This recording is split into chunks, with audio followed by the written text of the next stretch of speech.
My son gave my room to his mother-in-law and told me I could sleep in the garage. He did not say it cruelly. That is the part people never understand about how these things happen. He said it the way you might mention a change to the parking arrangements. Reasonable, practical, a little apologetic, standing in the kitchen with his coffee, not quite looking at me. He said, "Dad, Brenda's going to be staying with us for a while, and she really needs a real room, you understand, at her age. And we thought, since you're out there in the workshop half the day anyway, we could fix up the garage for you, put a nice bed out there, a space heater. It would be like your own little apartment. You'd have your privacy. Your own little apartment. A space heater. My privacy." I was 68 years old, and I had just been told, in my own son's house, that I was being moved out of the spare bedroom and into the garage so that his wife's mother could have a real room at her age, as if I did not also have an age, as if 68 were somehow younger and hardier than whatever Brenda was. My name is Walter Pruitt. I spent 42 years as a building contractor, which means I spent 42 years putting roofs over other people's heads, framing their houses, pouring their foundations. And I want to tell you the whole story of what happened after my son offered me the garage, because it is the strangest and most satisfying thing that has ever happened to me. And because if you are old, and you gave up your own place to move in with your children, because they said it made sense, and you have started to feel yourself becoming furniture in your own family, then you need to hear how this went, and what I did, because I did do something, and it surprised everyone, including me.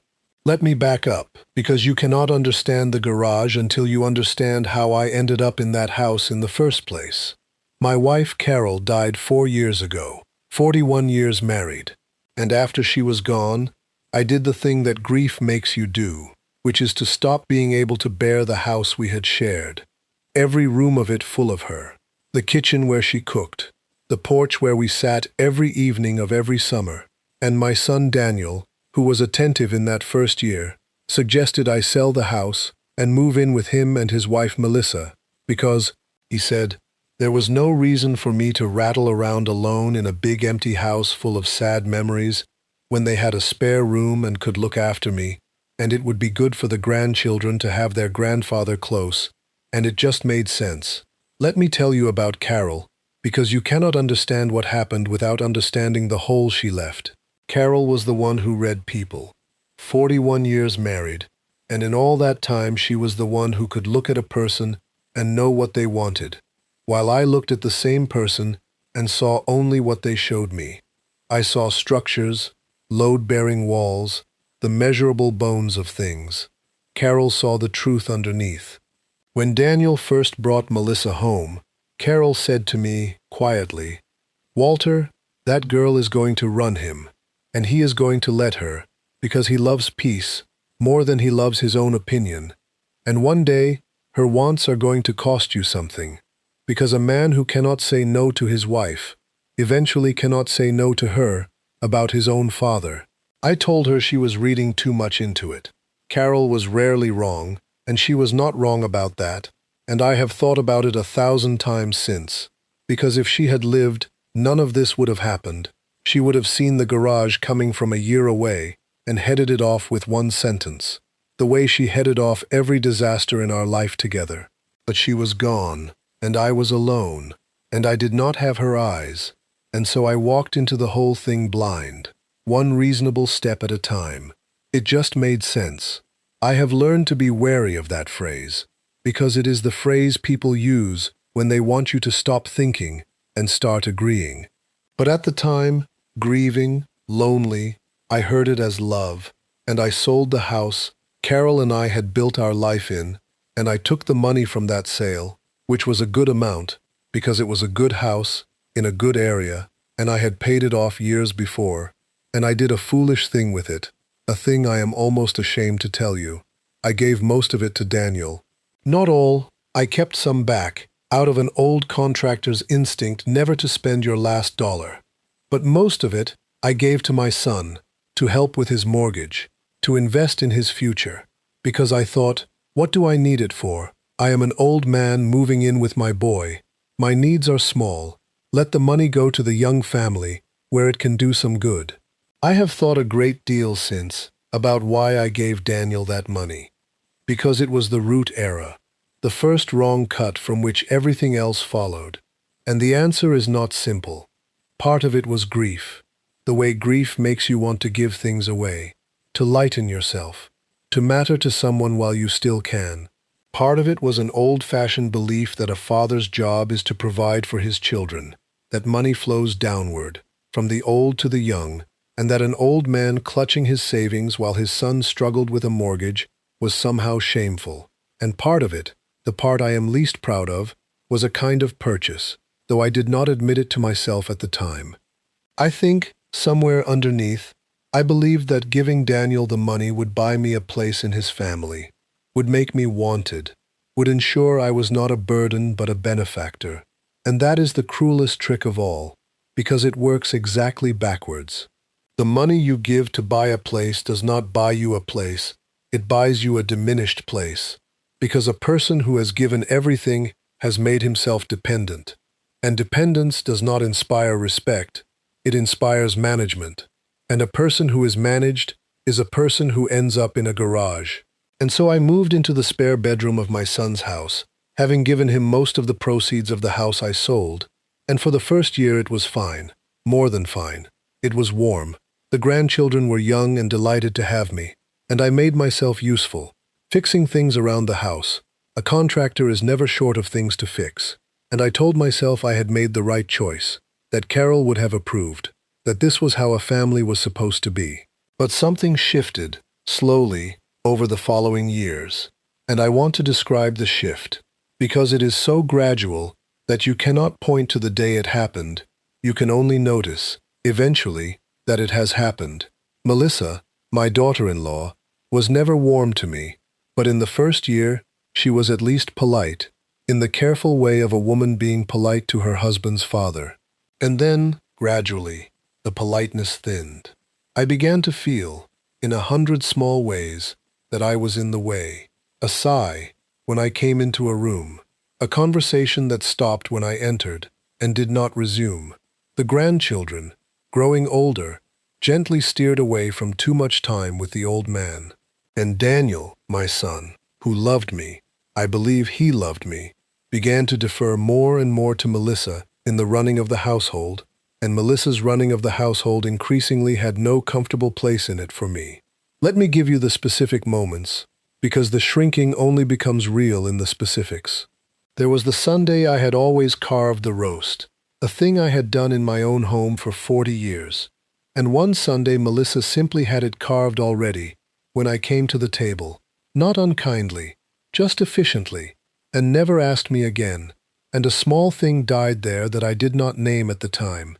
There was the chair by the window, the good chair, where I liked to read in the afternoon light, and one day it was gone, replaced by a plant, moved to my bedroom, for the flow of the room, Melissa said, and I did not object, because objecting felt petty, and so I read in my bedroom after that.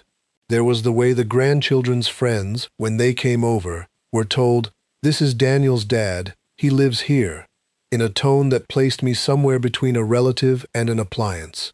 Each of these was nothing. Any one of them, alone, was reasonable. It was only the accumulation, the way water shapes stone, not with any single drop, but with all of them, that turned me, over 3 years, from Carol's husband and Daniel's father, and a man who had built houses for 42 years, into a quiet gray presence in a spare room, easy to overlook, easy, eventually, to move. I became, over 3 years, a lodger in the house I had helped pay for. And I told myself it was normal, that families change, that I should not be demanding, that an old man should be grateful for a roof and not make trouble. And every time I told myself that, I made myself a little smaller, a little more furniture, until the day Daniel stood in the kitchen with his coffee and offered me the garage, and I realized that I had made myself so small that they now felt free to move me out of a bedroom to make room for someone they valued more. Brenda, Melissa's mother. Now, I want to be fair to Brenda, because she did not create this situation.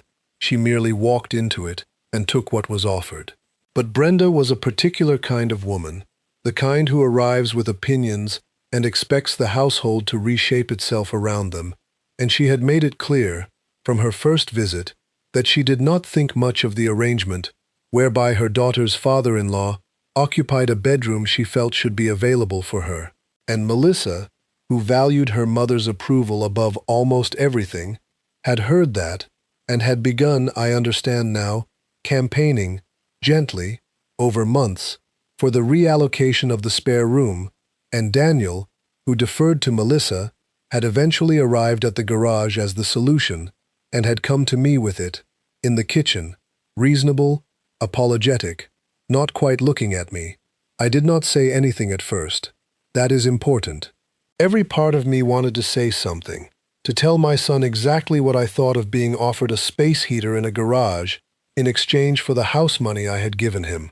But I have learned, over 68 years, that the loud, immediate reaction is almost always the wrong one, that it tells the other person too much and gives you too little, and that a man who wants to change his situation does better to go quiet and think than to go loud and feel. So I did not say what I felt. I said, "Let me think about it, son." And Daniel, relieved that I had not made a scene, said, "Sure, Dad, of course, no rush, but Brenda's coming in a couple weeks, so if you could let us know." A couple weeks. I had a couple weeks before I was to move into the garage. I went out to that garage that same afternoon, and I stood in it, and I looked at it with the eye of a man who has spent 42 years assessing structures, and I felt something I had not felt in a long time, which was not humiliation, though there was humiliation in it, but clarity. Cold, clean clarity. Because standing in that garage I understood, all at once, the true shape of my situation. And the true shape of it was this. I had sold my own home, given most of the money to my son, made myself small and useful and grateful, and in return I had been slowly erased, and was now to be moved into a garage to make room for someone the family valued more. And if I accepted the garage, if I said yes, Daniel, of course, whatever is easiest, then I would spend whatever years I had left in a garage, growing smaller and smaller, until I died out there by the space heater, an old man who had given everything and been given a garage in return. I want to describe what it is to stand in a garage that is about to become your bedroom when you are 68 and spent 42 years building homes for other people. I looked at the concrete floor, and I thought about how cold concrete gets in winter, no matter how many space heaters you run, because concrete pulls the heat down into the ground. I know this. I have poured 100 slabs. I looked at the single window, high and small, the kind you cannot see out of properly, and I thought about how a man in a room he cannot see out of slowly forgets there is a world outside it. I looked at the door, the big overhead door and the small side door, and I understood that this was to be my whole world now, a concrete box with a space heater, offered to me with an apology by the son I had given a house's worth of money, and I felt the humiliation of it, yes, but underneath the humiliation, rising up through it, was that cold, clean clarity, the clarity of a man who has finally, after 3 years of fog, seen his situation exactly as it is, measured to the thousandth of an inch, no wishing left in the number. And I decided, standing in that garage, that I was not going to do that. Not out of spite, out of clarity. I was not going to spend my last years as furniture in a garage. I was going to do something else. But I did not yet know what, only that it would not be the garage, and that whatever it was, I would not announce it. I would simply do it, quietly, the way I had built things my whole life, measuring twice and cutting once, and not talking about it until it was done. Here is the thing they did not know about me, the thing I had let them forget. I was not a helpless old man who had given away everything. I had kept some money back out of that old contractor's instinct, and it was more than they knew, because Daniel had never asked exactly how much the house sold for, and I had never told him, and the amount I kept was more than enough for what I was about to do. And beyond the money, I was a contractor. I knew property, I knew value. I knew, better than almost anyone, how to look at a house and see what it was worth and what it could become. That knowledge, which I had let go dormant in 3 years of being furniture, was still there, and it woke up in me, standing in that garage, and it changed everything. Because here is what I did. The house next door to my son's was for sale. It had been for sale for a while. A tired old place, structurally sound but cosmetically neglected. The kind of house that scares off ordinary buyers because it needs work, and that ordinary buyers overpay to avoid or underestimate the cost of fixing. But I was not an ordinary buyer. I was a contractor who could see, under the tired carpet and the dated kitchen and the peeling paint, a fundamentally sound house that I could restore with my own hands for a fraction of what it would cost anyone else, and turn into something worth far more than the asking price. And it was next door, right next door to my son. So I bought it. Quietly. I did not tell Daniel or Melissa. I contacted the listing agent. I made an offer, a fair one, cash, which I could do because of the money I had kept back, and because the house had sat unsold long enough that the sellers were motivated, and within 2 weeks, the exact 2 weeks I had before I was to move into the garage, I closed on the house next door to my son's, and I owned it, free and clear, and not one member of my son's family knew. Those 2 weeks were the strangest and most alive I had felt since Carol died. I was living a double life, playing the quiet, grateful old man who was thinking about the garage, while secretly, during the days when the family thought I was out on my walks or puttering in the workshop, I was meeting the listing agent, walking the Hendricks house room by room with my contractor's eye, pricing the work in my head, negotiating the offer. And I want to tell you, walking through that tired old house, seeing what it could become, I felt something come back to life in me that had been dormant for 3 years, which was competence. The specific joy of a man who is good at something doing the thing he is good at. I stood in that neglected kitchen, and I did not see a neglected kitchen. I saw the kitchen it could be, the walls that could come down, the light that could come in, and I realized that I had spent 3 years being treated as a man with nothing to offer, and here I was, offering more in a single afternoon of assessment than most people could offer in a year, because I knew houses, I knew value, I knew work, and none of that had gone anywhere. It had just been waiting, under the dust, for me to remember it was there. The day I was supposed to move into the garage, Daniel came to find me. He said gently, "Dad, so have you thought about it? Brenda's arriving Saturday, so we should probably get you set up out there this week." And I looked at my son, and I said, "I have thought about it, Daniel, and I have decided not to take the garage. I have decided to move out." And Daniel's face did a complicated thing, relief and guilt and worry all together. Because on the one hand he had been dreading the discomfort of moving his father into a garage, and on the other hand the idea of his father moving out. To where? To what? An old man with no home because he had given his son the house money, raised the specter of exactly the guilt he had been avoiding. He said, "Dad, move out where? You can't just... Where would you even go? Look, if the garage is really that upsetting, maybe we can figure something else out. Maybe Brenda can take a smaller room. Let's not do anything drastic." And I said, "It is not drastic, son. I have already bought a house. I close on it. Well, I have already closed on it. I move in this weekend. I did not want to make a fuss, so I handled it myself." And Daniel stared at me, and he said, "You bought a house? With what? Dad, where did you get the money to buy a house?" And there it was, the question that revealed everything. Because his first question was not where, or are you all right, or Dad, I am so sorry it came to this. His first question was with what money? And I understood, in that question, exactly how my son had come to think of me, which was as a man who had given him everything and therefore should have nothing, and whose sudden possession of enough to buy a house was, to Daniel, not a relief, but a puzzle, and underneath the puzzle, a faint disappointment, because money I had was money he did not get. I want to stay on that question a moment longer. With what money?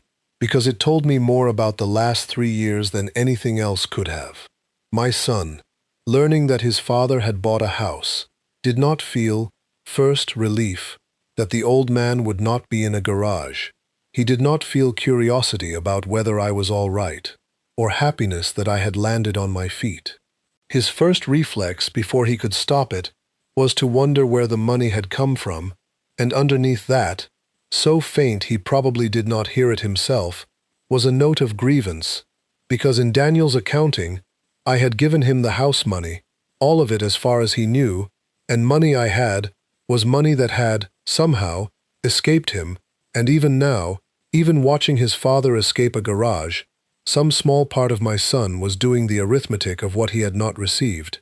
And I did not blame him for it exactly, because I understood that I had helped create that accounting, by giving him the money in the first place, by teaching him, one gift at a time, to see me as a source rather than a father. But it told me, that question, how far the erosion had gone, and it strengthened my resolve to do the thing I was doing, because a son who greets his father's rescue with what money is a son who needs, badly, to be reminded that his father is a man and not an account. I did not answer the question about the money. I said, "Only I kept a little back, son.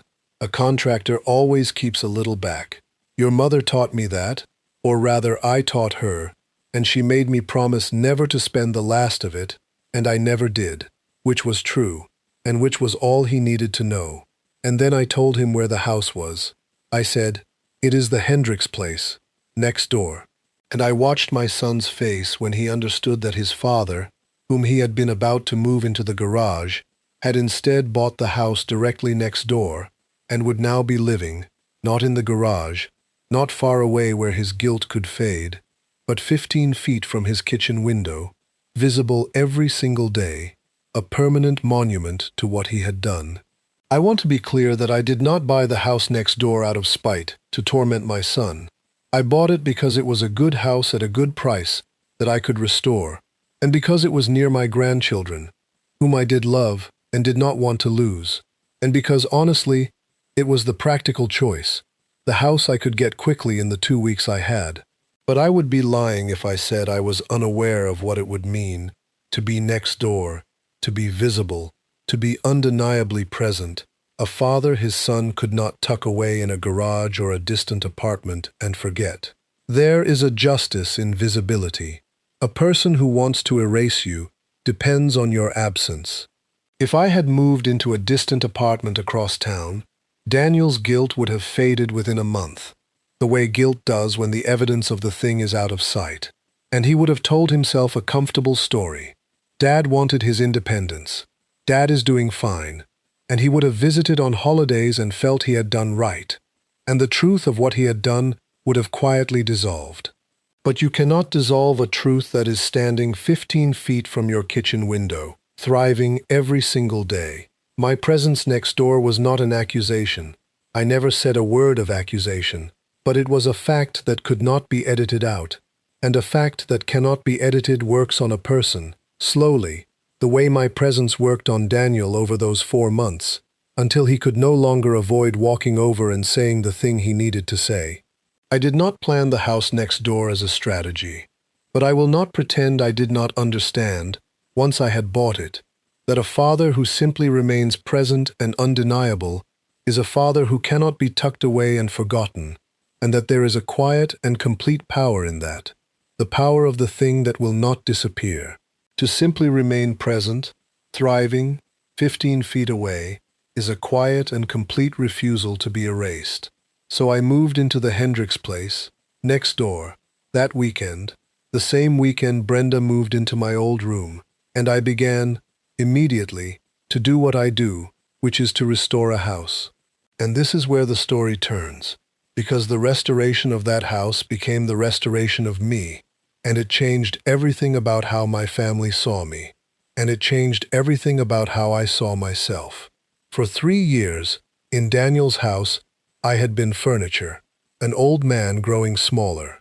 And now, next door, in my own house, I was a contractor again, a man with a project, purpose, tools in his hands. And the neighbors began to notice, because you cannot restore a house without the neighbors noticing. And they began to stop by, and to admire the work, and to ask if I might look at something in their own houses.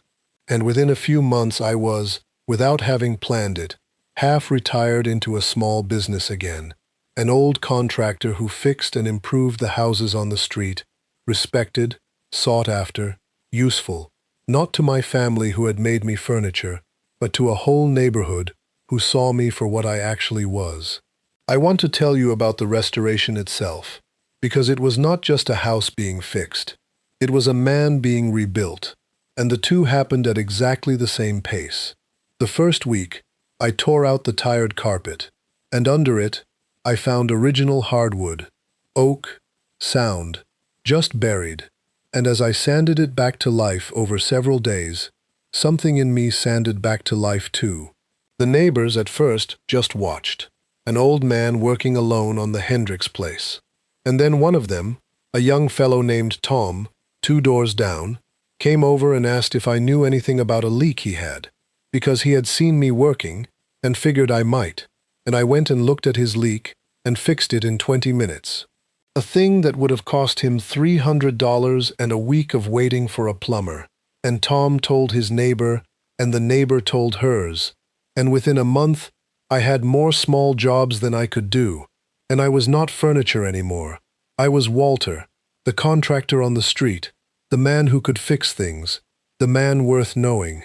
And every job, every leak fixed and door rehung and porch step replaced, added something back to me that the 3 years of the spare room had taken away, which was the knowledge, in my own bones, that I was a man of use and value, and that I always had been, even when my own family had forgotten it, and my grandchildren started coming over. That was the sweetest part, because next door was close, and because my house, as I restored it, became interesting, full of tools and projects and the smell of sawdust, and because, frankly, I was happier next door than I had been in their house, and children are drawn to happiness.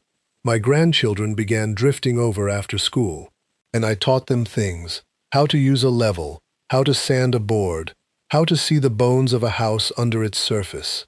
And we grew closer than we had ever been when I lived under their roof, because a grandfather with his own house and his own purpose is a far more interesting person than a grandfather slowly disappearing in a spare room. My grandson Ethan, who was 11, took to the work with a real feel for it, and I would set him small tasks, sanding, measuring, holding the level, and I watched him light up the way boys light up when a grown man treats their help as real. And one afternoon he said to me, "Grandpa, why didn't you teach me this stuff before?" And I did not have the heart to tell him the truth, which was that before, in the spare room, I had not felt like a man who had anything to teach, that the house next door had not just given me a project, it had given me back the version of myself that had something to pass down. So I just said, because I was waiting for you to be old enough, and now you are, which was a kind lie.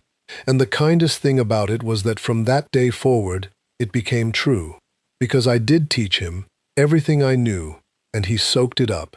And I thought, watching him drive his first clean nail, that this passing down, was the thing the spare room had almost cost me, and that I had bought it back, along with the house, for the price of refusing a garage. Daniel did not know what to do with any of it. He would look out his kitchen window and see his father, whom he had tried to move into a garage, thriving next door, restoring a house, surrounded by neighbors and grandchildren, visibly happier and more alive than he had been in years, and I know it troubled him, because it forced him to confront the thing he had been avoiding, which was the truth of what he had done, and the truth of what I had actually been worth all along. The reckoning, when it came, was not a dramatic scene. I had learned, from Carol, that the truth does its best work quietly. It came about 4 months after I moved in, on an evening when Daniel walked over, alone, and knocked on my door, and I let him in, and I made coffee, and we sat in the kitchen I had restored with my own hands, and for a while we did not say much. And then Daniel said, looking at his coffee, not at me, "Dad, I need to say something. When I offered you the garage, I told myself it was reasonable. Brenda needed a room. You were out in the workshop anyway. It made sense. I had a whole story about why it was fine. And then you bought this house. And every day I look out the window and I see you over here, and I realize I was going to put my own father in a garage. I was actually going to do that. And I do not know how I became a person who could do that. But I did. And I have been sitting with it for 4 months, and I am ashamed, Dad. I am so ashamed. And I let that sit, because some confessions should not be rushed, only witnessed. And then I said the thing I had been waiting 4 months to be able to say, at the right moment, in the right way. I said, Daniel, I am not angry at you. I was for a while, but I am not anymore, because being angry at you would mean I still needed something from you. And the best thing that came out of the garage is that I stopped needing anything from you. And once I stopped needing anything from you, I could just love you again, freely, the way I did when you were a boy. So I am not angry, but I am going to tell you the truth, because you are ready to hear it now, and you were not ready before. You did not become a man who would put his father in a garage all at once. You became him slowly, one small deferral at a time, every time you let Melissa's comfort matter more than your father's dignity. And I let you, because I was grieving and lonely and afraid of being a burden, and I made myself so small that eventually a garage seemed like a reasonable place to put me. We built that garage together, son, you and I, one small surrender at a time. And the only reason we are sitting here now, in my kitchen, with you finally seeing it, is that I stopped surrendering. I bought a house instead. And the house is not the point. The point is that I remembered I was a man with something to offer. And the moment I remembered it, so did everyone else, including, finally, you. Daniel wept then, at my kitchen table, and I let him. And when he was done, I told him the thing that mattered most. I said, I do not want to move back in. I want to be clear about that, so you do not carry it as a thing you have to fix. I am happier here than I have been since your mother died. But I am 15 feet away, and my door is always open, and the grandchildren know the way. And if you want your father back in your life, not as furniture in a spare room, but as a man in his own house who loves you, then all you have to do is walk over, the way you did tonight.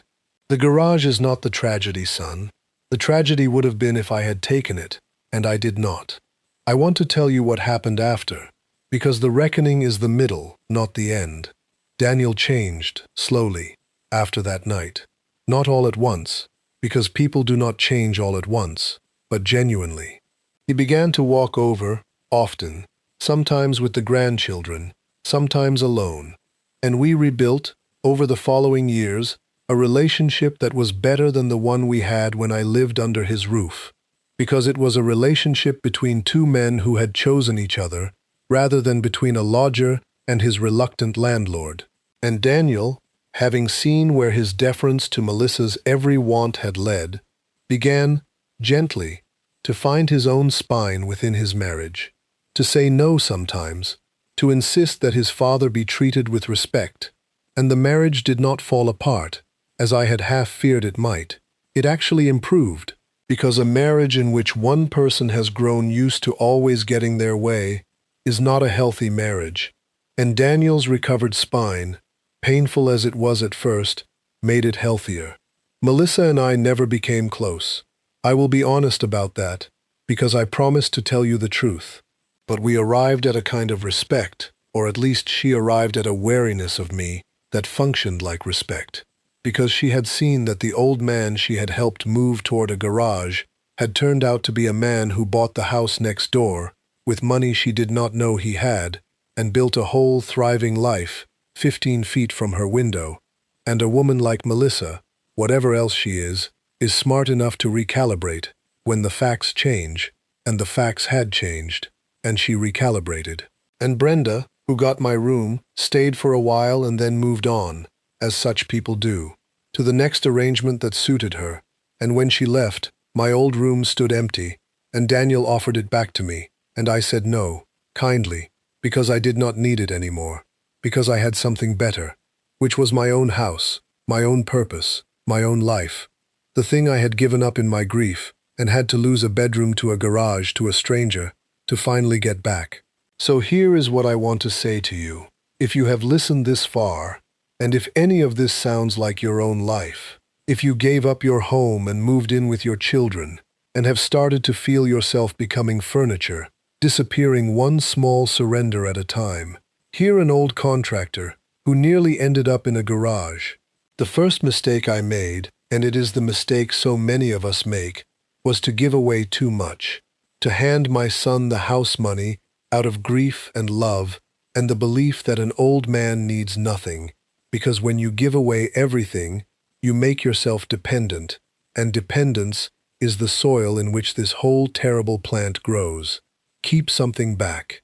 Always keep something back, not out of distrust of your children, but out of respect for yourself, because a person with nothing of their own has nothing to stand on, and a person who has something of their own can never be moved into a garage against their will, because they can always walk out the door and buy the house next door. There is more to say about keeping something back, because it is the most practical thing I can give you, and I want you to really hear it. When I say keep something back, I do not mean a token, a few dollars in a drawer. I mean keep enough that you could, if you had to, walk out the door and stand on your own. Because the whole architecture of what happened to me depended on my inability to leave. A man who cannot leave will accept the garage, because the garage, however humiliating, is better than the street. And once your children know, consciously or not, that you cannot leave, the quality of your treatment is no longer protected by your ability to walk away. But a man who can leave, who has enough of his own to stand on, is a man who can never truly be mistreated, because at the first garage, at the first indignity that crosses the line, he simply goes, and everyone knows he can go, and that knowledge alone, the mere fact of your independence, changes how you are treated long before you ever have to use it. I did not buy the house next door because I was rich. I bought it because I had kept enough back to be free. And freedom, it turns out, is the only thing that guarantees respect, because respect that depends on your dependence was never respect at all, it was just management with good manners. And the second thing, do not make yourself small. I did that, for 3 years, told myself an old man should be grateful and quiet, and not make trouble, and every time I made myself smaller, I taught my family that I was smaller, until a garage seemed reasonable. Your dignity is not a thing you should surrender to make other people comfortable. Take up space, have opinions, be a person, not furniture, because the moment you become furniture, people start deciding where to put you, and eventually, where they decide to put you is out of the way. My son offered me a garage and a space heater, and instead, I bought the house next door, and it was the best decision I have made since your mother died, because it did not just get me out of the garage. It got me back, the whole man I had let myself stop being. And it turned out that the man was still there the whole time, under 3 years of dust, exactly like a good house under tired carpet, sound in his bones, needing only someone to see his value and do the work to bring it back. I did that work on myself the same way I did it on the Hendricks place, one board at a time. And now I sit in a kitchen I restored with my own hands, 15 feet from the son who almost put me in a garage, and my door is open, and the grandchildren know the way, and I am, at 68, more myself than I have been in years. I never took the money question up with Daniel again, and he never asked again either, because somewhere in those 4 months he understood that the question itself had been the problem, that a son who greets his father's freedom by asking where the money came from has revealed the whole trouble in a single breath, and that the answer he actually needed was not about dollars at all. The answer was that his father had kept enough of himself back, the same way he had kept enough money back, to remain a man, and that both of those reserves, the money and the self, had been sitting quietly in the dark for 3 years, waiting, exactly like the oak floor under the tired carpet, for the moment they were needed. Carol would have liked this house. She always said I did my best work on the places everyone else gave up on. It turned out the last place everyone gave up on was me, and I did my best work there too. She would have liked that. She would have said it was about time I remembered what I was worth. And she would have added, in that dry way of hers, that it should not have taken a garage and a space heater to teach an old contractor what he had spent 42 years telling other people, which is that the value is always in the bones, under the surface, waiting for someone with the eye to see it and the patience to bring it back. She was usually right about these things.